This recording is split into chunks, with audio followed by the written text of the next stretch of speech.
윤석열 대통령의 자진 탈당 요구가 국민의힘 당내에서 본격적으로 제기되고 있습니다. 김문수 국민의힘 대선 후보는 대통령의 판단을 존중한다고 밝혔고 당도 이번 주 입장 정리에 나섭니다. 이런 가운데 윤 대통령 측근 석동현 변호사가 김문수 캠프에 합류했습니다. 지난 총선 당시 전광훈 씨가 이끄는 자유통일당 후보로 나섰던 인물입니다.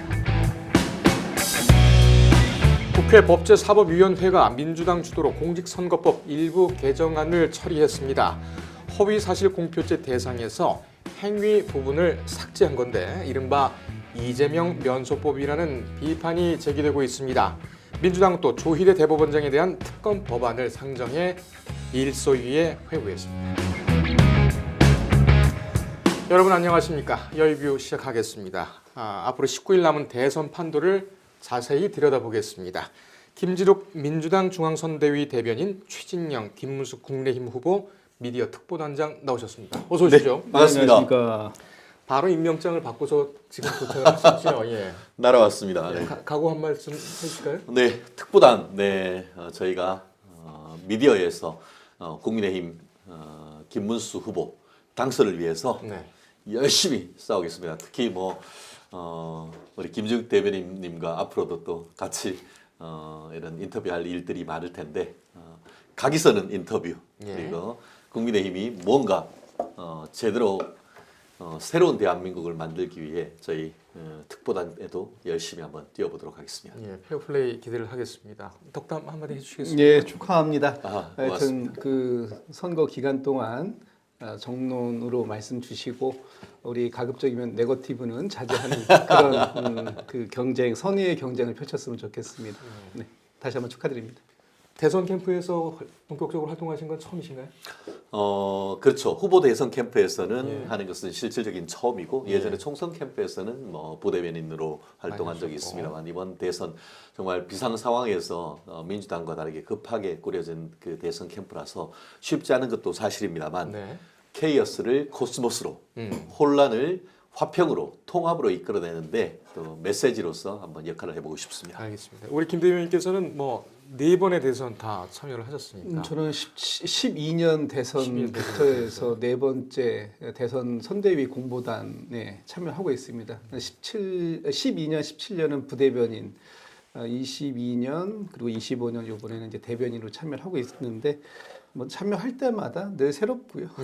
늘 막중한 책임감을 느끼고 있습니다.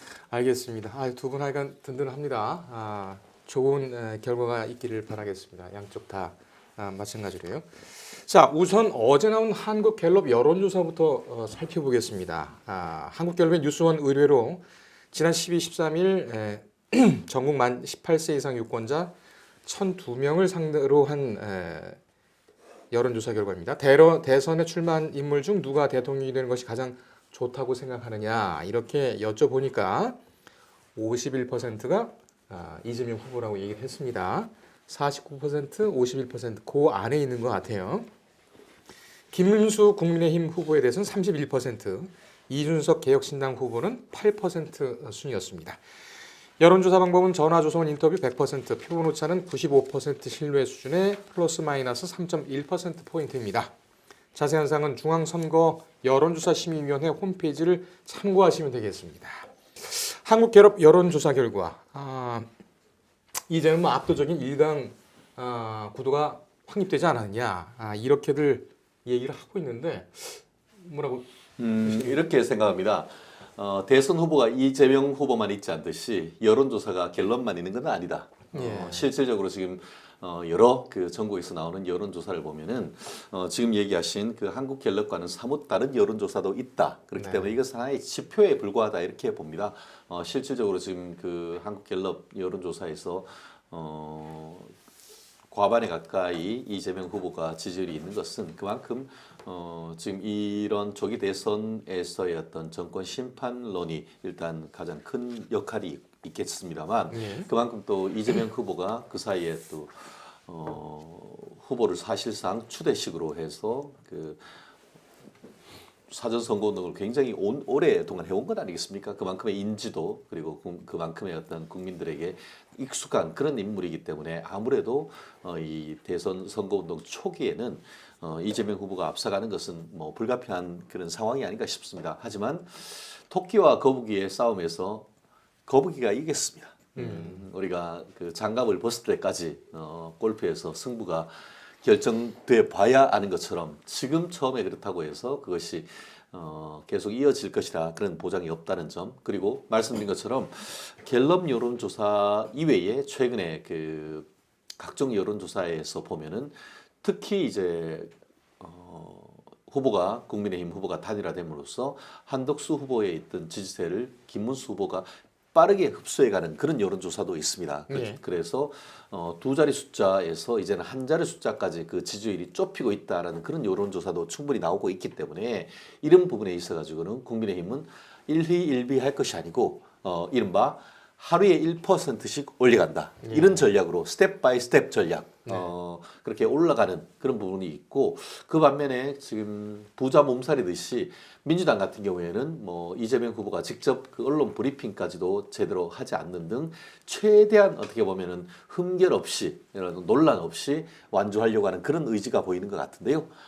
그런 전략이 과연 얼마나 국민들에게 먹힐 것인지, 결국은 다가오는 주말에 있는 그 첫 번째 그 후보의 토론회, 그리고 두 번째, 세 번째 이런 미디어 선거를 통해서 국민의 선택이 거기에서 갈릴 가능성 좀 높다고 봅니다. 알겠습니다. 뭐 할 말 많으시죠? 예, 할 말이 워낙 많아서 일단 뭐 현재까지 대체적인 그 분위기, 일단 오늘이 이제 그 공식 선거 운동 4일차 네. 됐지 않았습니까? 4일 동안 진행되는 과정 속에서 나온 여러 가지의 여론조사들, 특히 이 공식 선거 운동이 시작되고 나서 특히 국민의힘의 후보가 김문수 후보로 확정되고 나서 나온 조사들만 놓고 보더라도 네.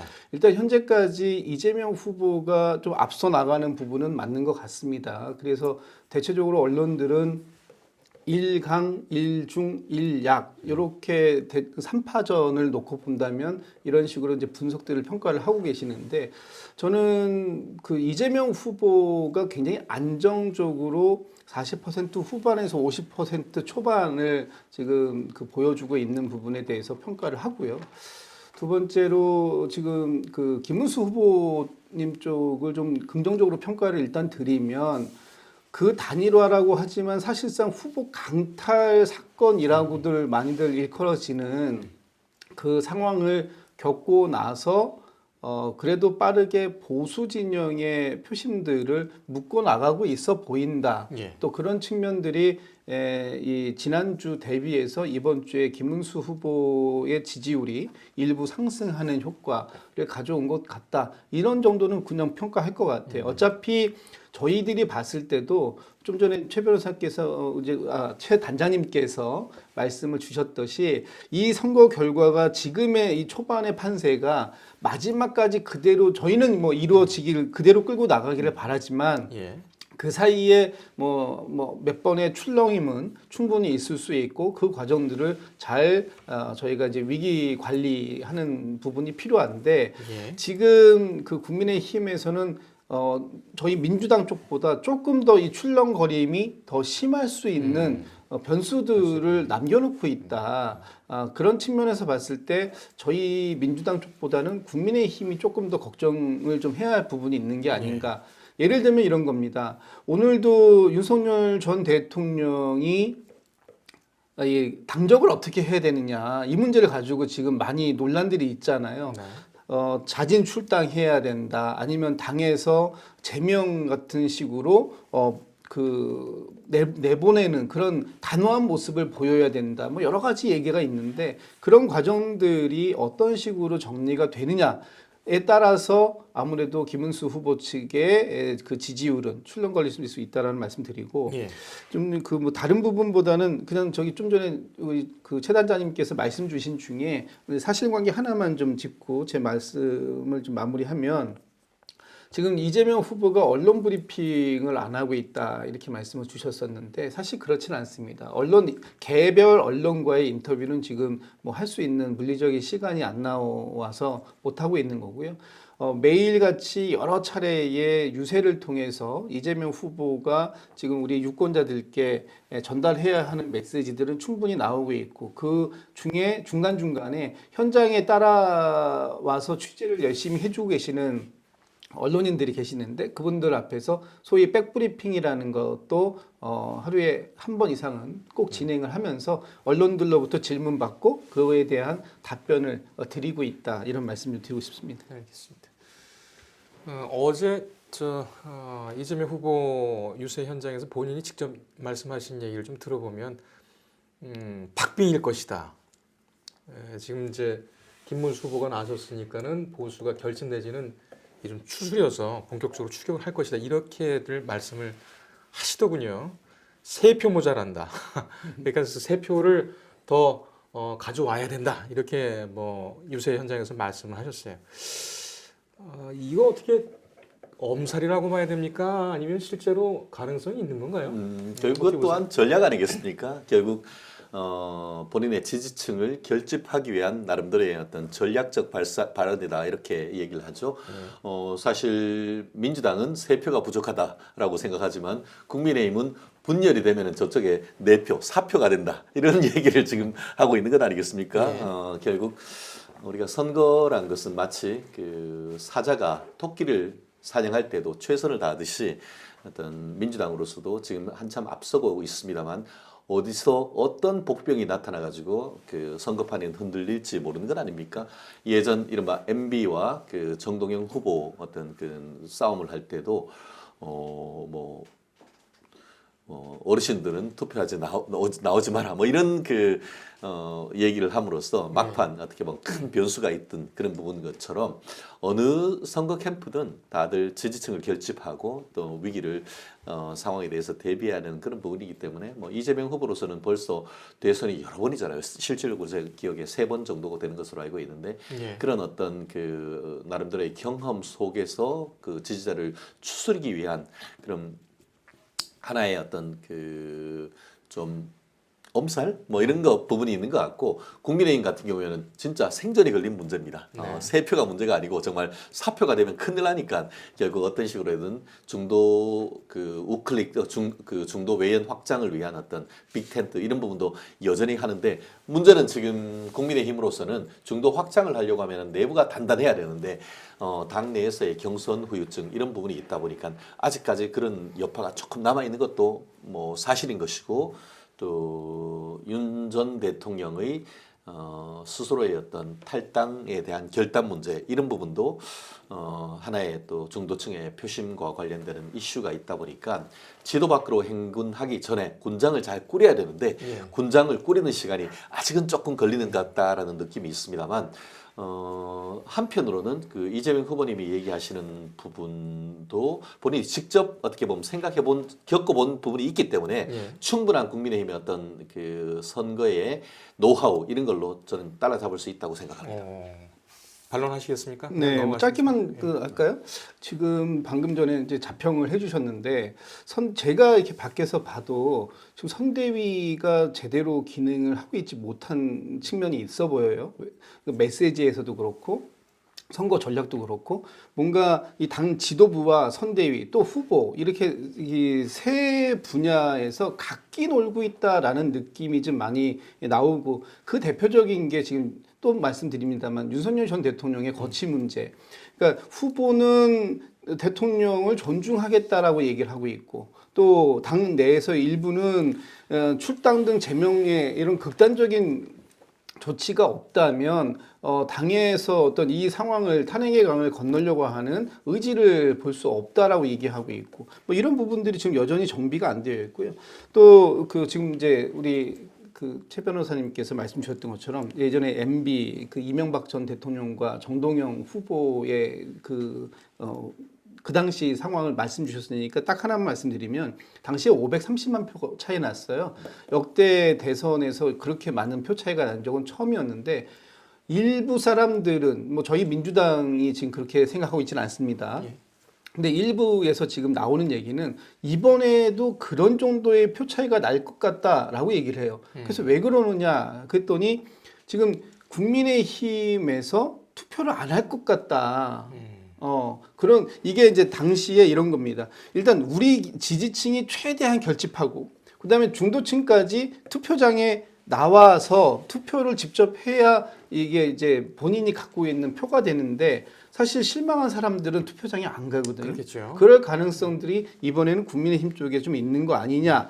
그래서 이제 아까 이재명 후보의 세표 얘기를 했는데 예전에 문세표라는 별명을 가지신 분이 계셔요. 딱 3표 차이로 졌어요. 그래서 그럴 수 있다. 그러니까 투표 된다고 생각하고 투표를 장에 안 가면 결국은 나중에 당선자가 바뀌어 있을 수 있으니 긴장감을 놓치지 말자 뭐 이런 말씀을 주신 거로 저는 이해합니다. 알겠습니다. 이번 한국갤럽의 여론조사에서 또 눈에 띄는 게 이 단일화 조사 결과입니다. 김문수 후보, 이준석 후보 단일화 반대가 43%. 찬성보다 높게 나왔습니다. 찬성은 38%, 5%포인트 정도 높게 나왔는데 이렇게 되면은 이준석 후보 지지층에서는 단일화를 좀 할 수가 없겠죠. 단일화하면 이재명 후보를 지지하겠다는 비율이 이준석 후보 층에서는 32%가 정도 나왔고, 자 이렇게 되면은 석동현 변호사 지금 국민의힘 캠프에 들어와 있는데 지난번에 우리 김 의원님께서 처음 언급을 해주셨죠. 자유통일당과 그 국민의힘의 연대 가능성. 여러 상황에서 지금 그런 쪽으로 흘러가고 있는 건 아닌가? 이런 생각이 좀 듭니다, 전단장님. 결국 이 부분은 이렇게 보시면 될 것 같습니다. 뭐냐면은 후보는 통합을, 당은 쇄신을, 요게 큰 기조가 아닌가 생각합니다. 예. 무슨 말씀이냐? 선거란 것은 어떻게 보면은 그 외연을 확장해 가고 어떻게 보면은 홍준표 전 시장님 같은 경우에 뭐라고 합니까? 선거 때는 지게 짝대기도 필요하다 이런 얘기도 할 만큼 선거는 플러스를 해야 지금 당선이 되는 것이지 쳐내고 어떻게 보면 가지치고 해가지고 승리하기는 상당히 어려운 것이죠.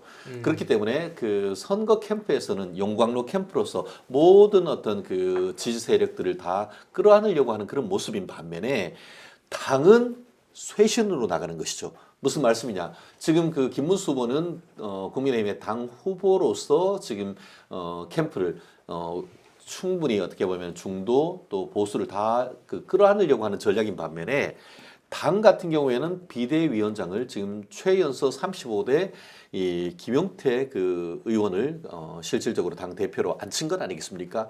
김용태라고 한다고 하면은 국민의힘이 반드시 잡아야 될 중수청, 중도층, 수도권, 청년 표심 이런 부분을 지금 잡으려고 하는 것이고 또 지금 말씀하신 것처럼 오늘 취임을 합니다만 취임하면서 뭐라고 했습니까? 인터뷰에서 윤석열 대통령의 거취와 관련해 가지고 오늘 어떤 식으로 결판을 내겠다. 그리고 일부 언론에서는에 대해서는 탈당하시는 것이 맞다라고 얘기를 했습니다.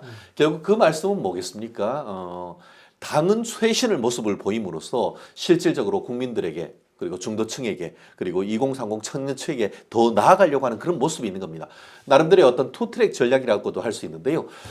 실제로 그런 건 있지 않습니까? 국민의힘 같은 경우에는 김문수 후보를 최종 후보로 했기 때문에 그 과정에서 윤석열 대통령을 품는 스탠스에서 갑자기 내친다는 것은 현실적으로 상당히 어려운 점이 있습니다. 그게 국민의힘의 현재의 모순이기도 한데요.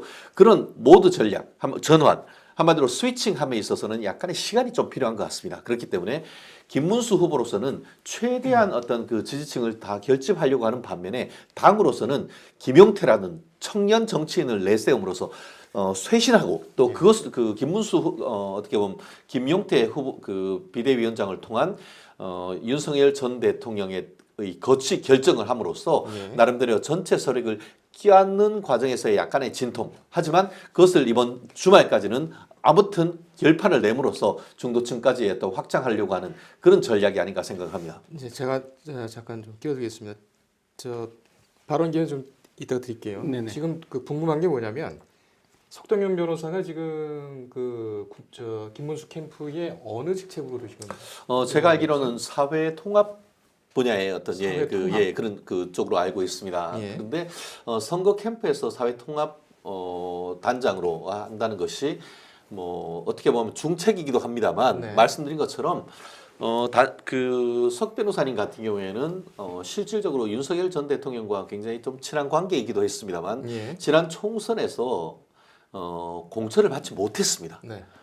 그래서 탈당을 해서 자유통일당에 가서 비례 1번 했다가 사실 당선하지도 못한 그런 우여곡절이 있는 인물입니다. 그렇기 때문에 뭐 석동현 변호사님을 마치 친윤의 핵심인 것처럼 그렇게 하는 것은 그 석동현 변호사님이 살아왔던 어떤 경과를 보면은 반드시 그런 것은 아니다. 다만 말씀드린 것처럼 석 변호사님을 캠프에 넣음으로써 과연 이 부분이 어떤 메시지냐 이런 식으로 했을 때는 상당히 비판적인 시각도 충분히 가능하다고 생각합니다. 하지만 제가 말씀드린 것처럼 대선 캠프란 것은 최대한 또 사람들을 끌어안아야 되는 그런 부분도 있습니다. 약간의 모순점이 있을 수밖에 없는 것이거든요.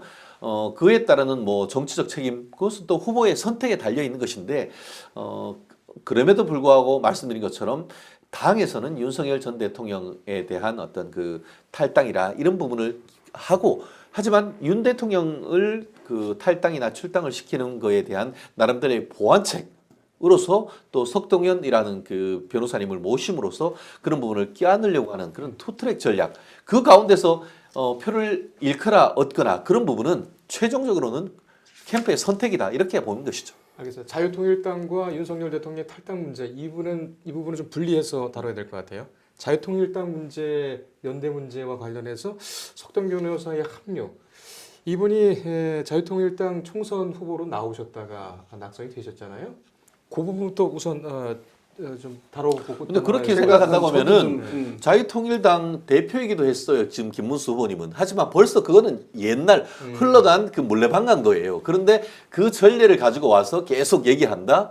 그것은 있을 수 없는 일이라. 그리고 김영태 비대위원장이 뭐라고 했습니까? 우리의 방향은 중도 확장 전략인 것이지 그것이 어떻게 보면 좀 더 오른쪽으로 가는 것은 아니다. 지금으로도 김문수 후보로도 충분히 어떻게 보면 오른쪽에 있는 부분을 통합해내는 것은 충분하다. 그렇기 때문에 김영태 후보님의 비대위원장을 통한 중도 우파로서의 확장 저는 그런 어떤 흐름이 명확하기 때문에 아무리 지금 민주당이나 다른 좌파 세력으로부터 석동현 변호사님 관련되는 얘기를 한다 하더라도 그 부분은 그리 큰 포션은 아니다고 봅니다. 저는 정반대의 생각을 말씀드려야 될 것 같아요. 지금 마지막에 말씀하신 게 중도 확장 전략이라는 말씀이시잖아요. 저는 이 석동현 변호사의 참여가 중도 확장의 길을 완전히 막았다라고 말씀을 드릴 수밖에 없습니다. 지금 이번 인사는 아무리 급해도 사람은 가려야 되는 거예요. 매우 부적절한 영입입니다. 제가 두 가지 이유를 말씀드려 볼게요. 석동현 변호사가 자유통일당에서 출마했었다. 전 그 지점은 두 번째 문제라고 생각해요. 그럼 좀 빼고 일단 석동현 변호사가 누굽니까? 이번에 12.3 비상계엄으로 윤석열 전 대통령이 헌법재판소로부터 위헌적이고 위법적인 비상계엄을 했다라는 이유로 파면이 됐어요. 그런 과정 속에서 석동현 변호사는 윤석열 전 대통령의 변호인입니다. 그래서 이 계엄은 계몽이라고 얘기를 하는 쪽에 지지를 하고 또 윤석열 전 대통령의 탄핵에 대해서 완벽하게 반대하고 그 다음에 이 국민변호인단이라는 거 구성해가지고 전 국민에게 윤석열 전 대통령의 비상계엄이 잘못된 것이 아니다라는 것을 설파했던 사람 아닙니까?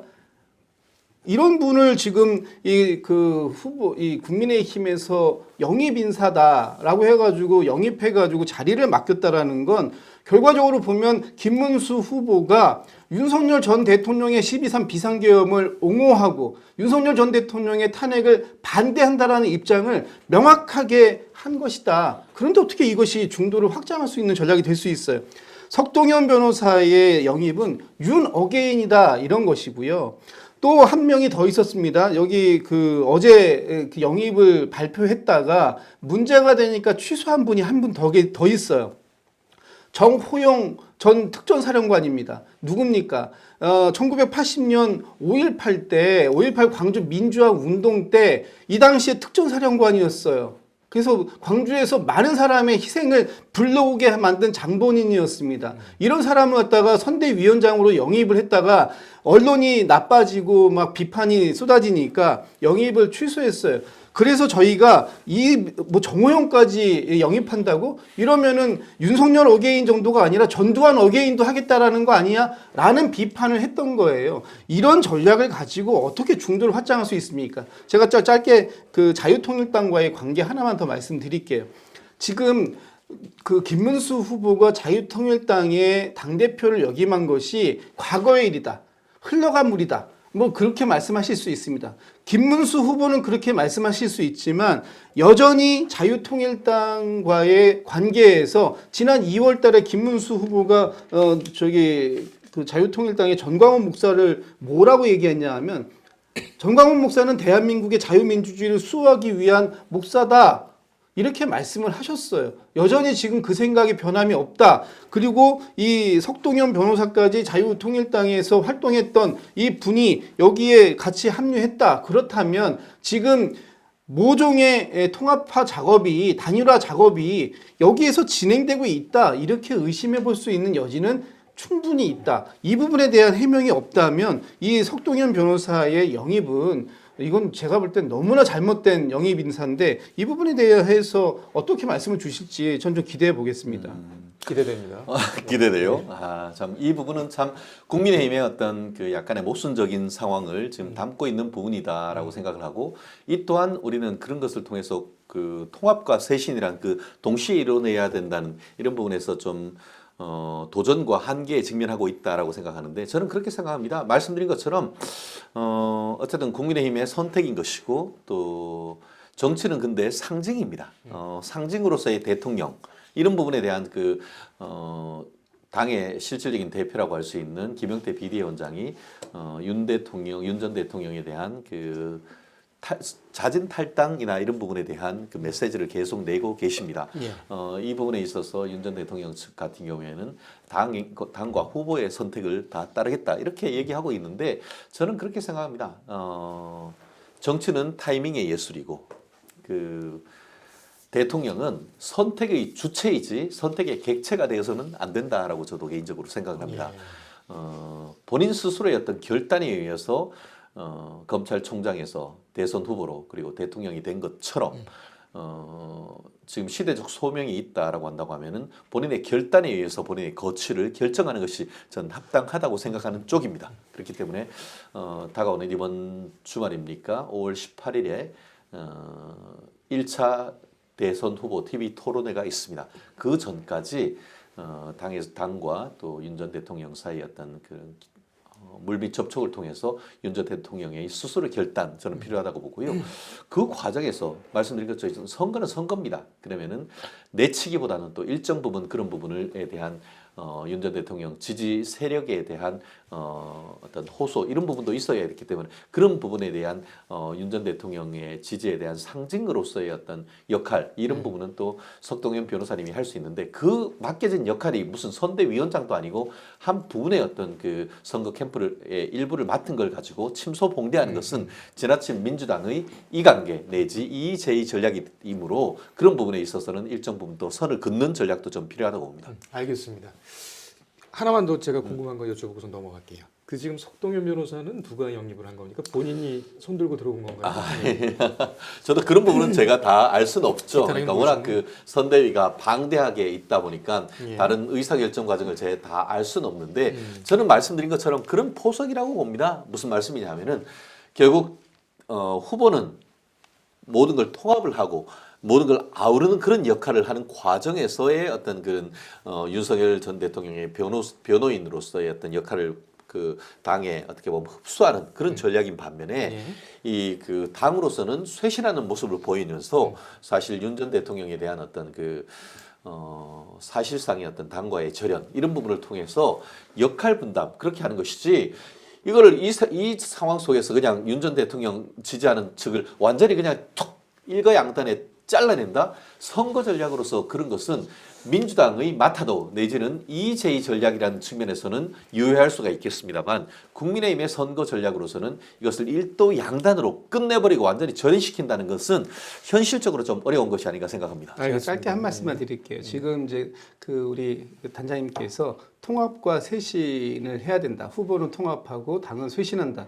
근데 이것이 제가 듣기에는 마치 뜨거운 아이스 아메리카노를 찾는 것하고 똑같이 들리는 거예요. 지금 김용태 비대위원장께서 오늘 이제 정식으로 임명 절차가 이제 끝나면 끝난다고 하는데 김용태 비대위원장이 이런 인사를 걸러낼 수가 없다라고 한다면 당의 전략, 선거 전략은 김용태 비대위원장이 아무런 역할을 해낼 수 없다라는 걸 자인하는 게 되는 거예요. 예를 들면 김용태 비대위원장이 이런 인사들이 당에 들어오는 걸 막아내고 또 당에서 선제적으로 윤석열 전 대통령에 대한 탈당, 출당 이런 부분들을 요구하고 그리고 지난 12.3 비상계엄에 대해서 반성하고 쇄신하겠다. 이런 목소리가 지금 김용태 비대위원장이 앞으로 내놔야 될 목소리인데 지금 이런 인사나 이런 부분들이 걸러지지 않고 있는 모습을 보니까 김용태 비대위원장이 정말 할 일이 없겠구나. 이제 결국 김문수 후보 옆에서 수행 같이 다니는 정도? 그런 역할 말고 무슨 역할을 기대할 수 있을까라는 좀 비관적인 생각이 들어서 저는 매우 안타깝다 이런 말씀을 좀 드리고 싶어요. 알겠습니다. 지금 석동현 변호사가 국민변호인단 단장을 하셨단 말이에요. 지난 탄핵 심판 때. 저희도 취재를 현장에도 계속 나갔습니다. 여기 기세가 좀 대단했어요. 그 밑에 이제 밑이라고 하면 안 되겠습니다만 같이 계셨던 분이 이제 배이철 변호사, 김계리 변호사, 변환동 변호사 뭐 이런 분들이 계셨고 청년층이 좀 많았단 말이에요. 그래서 상대적으로 좀 아까 중수청중의 청년 표심 좀 어필하는데 이분이 역할을 할 수 있지 않을까 해서 합류하게 된 그런 부분도 좀 있는 것 같습니다. 이 석동 변호사의 역할이라든지 롤 같은 경우는 좀 봐야 되겠습니다. 윤석열 대통령 쪽으로도 뻗어 있고 자유통일당 쪽으로도 뻗어 있으니 중요한 관전 포인트는 맞는 것 같습니다. 근데 이제 나중에 당권이 어떻게 될 것인가 이 부분에 대해서는 또 다른 관전 포인트인 것 같아요. 일단 오늘 넘어가겠습니다. 자, 지난번에 우리 최 단장님 민주당도 해요. 민주당도. 민주당 이제 할 거예요. 네. 순서가 됐어. 최 단장님 지난번에 아주 중요한 거를 짚어주셔서 네네. 윤석열 전 대통령의 자진 탈당 이걸 저희가 화요일날 방송으로 했는데 그 다음부터 수요일부터 아주 본격적으로 그런 얘기. 근데 실제로 무슨 좀 쥐고 계신 게 있으신가요? 저희가 아이뉴스 24가 가장 먼저 이 부분을 짚었던 그런 부분이 있고 저 또한 그런 부분에 대한 의견을 가장 먼저 밝힌 사람 중에 하나인데요.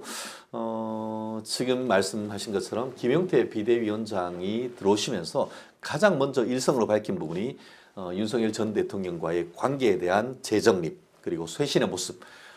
오래 가지 않을 것이다 이런 메시지를 던졌습니다. 그렇기 때문에 김용태 비대위원장이 직접 나서기는 현실적으로 어려운 점이 있고 그 과정에서의 여러분들의 메신저가 충분히 있을 것이라고 저는 생각합니다. 그중에 한 분이 또 안철수 후보님 내지는 안철수 의원님의 역할도 저는 조금 더 기대되는데요. 사실 이번에 지난 일요일 여러 우여곡절 끝에 안철수 후보님이 김문수 후보님에 대한 확실한 지지선언 이런 부분을 통해서 김문수 후보님의 후보로 확정되는 데 상당히 큰 역할을 했고 실제 지난번 윤석열 대통령 당선 이후에 후보 단일화를 했고 거기다가 정권인수위원장까지 하셨던 그런 부분이 있지 않습니까?